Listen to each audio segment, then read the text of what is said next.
Buen día, mi nombre es Lidia Shirley González Ortiz, soy estudiante de la Universidad de la Amazonía, séptimo semestre de la carrera de Derecho.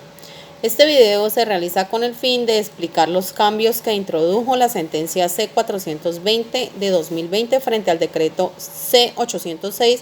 de 2020 para la cátedra de práctica forense dirigida por el docente Félix Hernán Arenas Molina.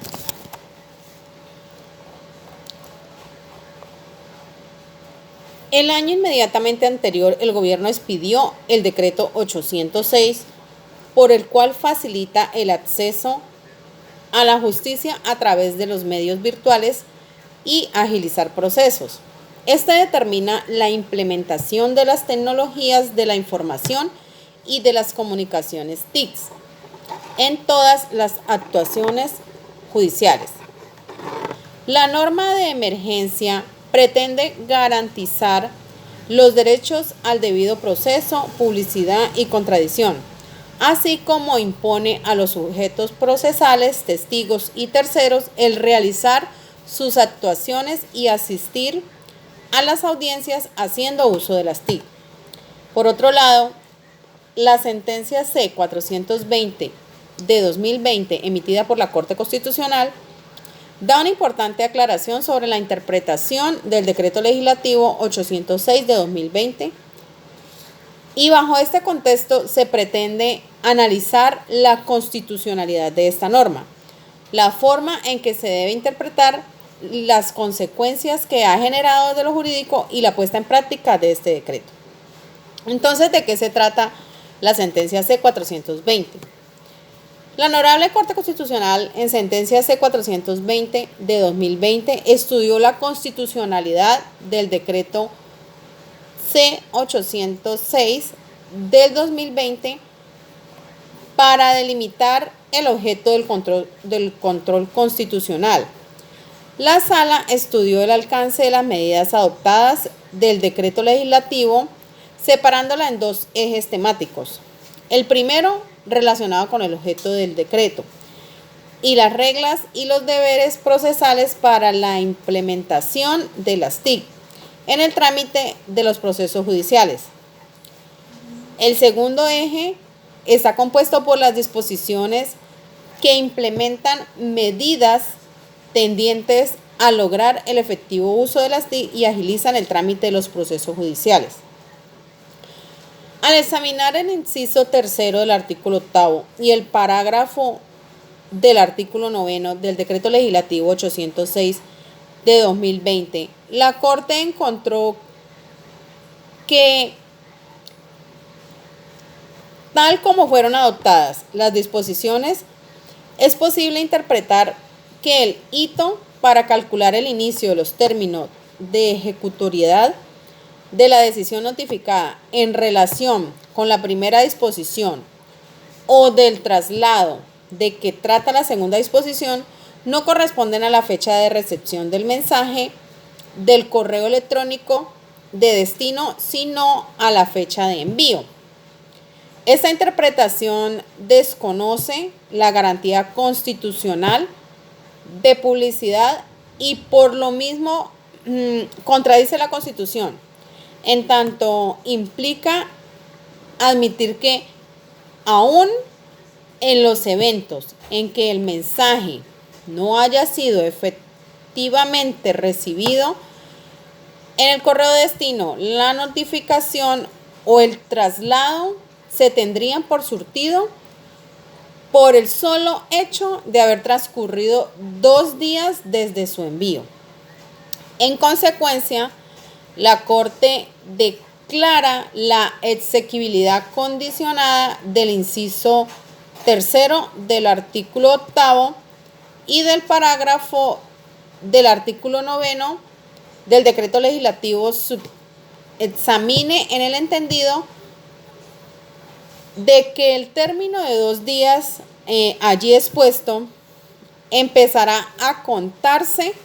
cuando el iniciador recepcione acuse de recibo o se pueda, por otro medio, constatar el acceso del destinatario al mensaje. La Corte evaluó la constitucionalidad del artículo 16 del Decreto Legislativo 806 de 2020 y concluyó que se trataba de una medida razonable y proporcionada para garantizar los fines del decreto. Esto de cara a la imprevisibilidad de la pandemia de la COVID-19 y la necesidad de garantizar estabilidad en las normas procesales y seguridad jurídica a los funcionarios y usuarios que intervienen en el trámite de los procesos. Recordó que la Constitución reserva al Congreso de la República la competencia de derogar, modificar o adicionar los decretos expedidos por el Gobierno Nacional en desarrollo de estado de emergencia económica, social y ambiental. Siendo así, la Corte Constitucional emite unas consideraciones en las cuales constata que el Decreto Legislativo 806 de 2020 cumple con las exigencias formales, como lo es que sea suscrito por un presidente y todos sus ministros, que sea dictado y promulgado en desarrollo del Decreto 637 de 2020, el cual fue declarado el estado de emergencia y que fue declarado exequible por la Corte Constitucional en la sentencia C 320 de 2020. Este decreto fue expedido el 4 de junio de 2020, es decir, que estaba dentro del término de vigencia de la emergencia y fue debidamente motivado. Siendo así, la Sala Plena también concluyó que los artículos 1 al 16 del Decreto Legislativo 806 de 2020 satisfacen las exigencias materiales definidas por la Constitución Política, Ley Estatutaria de los Estados de excepción y la jurisprudencia constitucional. Concluye que las medidas previstas en el Decreto 806 de 2020 satisfacen los juicios de no contradicción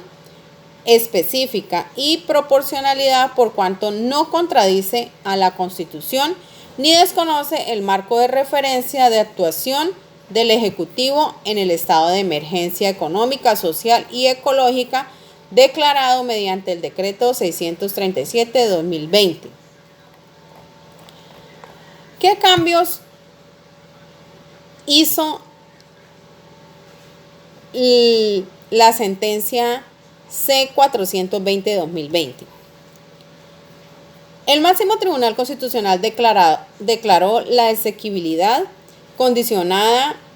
dos artículos del Decreto Legislativo 806 de 2020.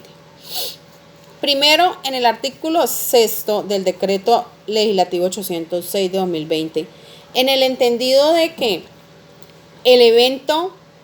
en que el demandante desconozca la dirección electrónica de los peritos, testigos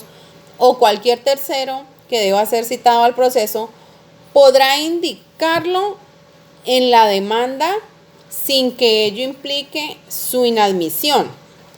Solo basta que así se manifieste por el demandante. Ahora bien, en el inciso tercero del artículo 8 y el parágrafo del artículo 9 del Decreto Legislativo 806 de 2020, en el entendido de que el término del traslado empezará a contarse cuando el iniciador recepcione acuse de recibo o se pueda, por otro lado, constatar el acceso del destinatario al mensaje, significará que la notificación solamente tiene lugar cuando efectivamente el demandado haya recibido el correo, siendo de carga del demandante demostrar dicho hecho.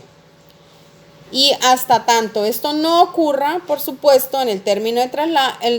el término de traslado no empieza a correr. En cuanto a la entrega del traslado, el parágrafo del artículo 9 también se condicionó y se dijo que se entiende por recibido cuando se demuestra la recepción o apertura del correo por parte del destinatario. Siendo así, quedan examinados y quedan analizados por qué se declaró inexequibilidad en aquellos artículos. Muchas gracias.